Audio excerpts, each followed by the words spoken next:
नमस्कार. आर न्यूजच्या मंगळवार दिनांक 5 मार्चच्या बातमीपत्रात आपले मनपूर्वक स्वागत. या बातमीपत्राचे प्रायोजक आहेत महालक्ष्मी TMT बार्स. नाते अविरत जुळते आणि प्रत्येकाच्या मनातील चव जपणारे महालक्ष्मी सुरेश मसाले. आजच्या बातमीपत्रात प्रथम पाहूयात गल्लीपासून ते दिल्लीपर्यंतच्या ताज्या घडामोडींचा धावता आढावा आणि स्थानिक बातम्यांमध्ये पाहूयात जिल्ह्याचं नेतृत्व आणि निर्णयाचे अधिकार फक्त स्वाती कोरींकडे. जनता दलाच्या जिल्हा मेळाव्यात कार्यकर्ते आणि पदाधिकाऱ्यांचा एकमुखी निर्णय. कैलासवासी श्रीपतराव शिंदे यांच्या एकला चलोरेचाच वारसा पुढे नेण्याचा स्वाती कोरी यांनी व्यक्त केला निर्धार. महामार्ग बांधणी दरम्यान झालेल्या बांबू पिकाच्या नुकसानीचा प्रश्न ऐरणीवर. पंचनामे झालेत पण मूल्यांकनाबाबत सुरू आहे डोळेझाक. भरपाई मिळवण्यासाठी निर्माण झाली आशंका. नेसरीला रविवारी महिला दिनानिमित्त खेळ पैठणीचा कार्यक्रम. दिवसभर खाद्य महोत्सव, सायंकाळी सेलिब्रिटींची मांदियाळी.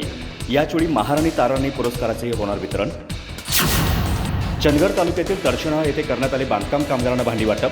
शिवसेना शिंदे गट आणि बांधकाम कामगार कल्याणकारी असोसिएशन तडशेनाळ यांच्या वतीनं आयोजन. तालुका प्रमुख कल्लापा निवगिरे यांच्या प्रमुख उपस्थितीत झाला कार्यक्रम. आव्हानात्मक परिस्थितीत देखील डॉक्टर निवास जाधव यांचे उत्कृष्ट कार्य. माजी कुलगुरू डॉक्टर DR मोरे यांचे गौरव उद्गार. डॉक्टर निवास जाधव यांच्या सेवानिवृत्तीनिमित्त झाला शुभेच्छा समारंभ.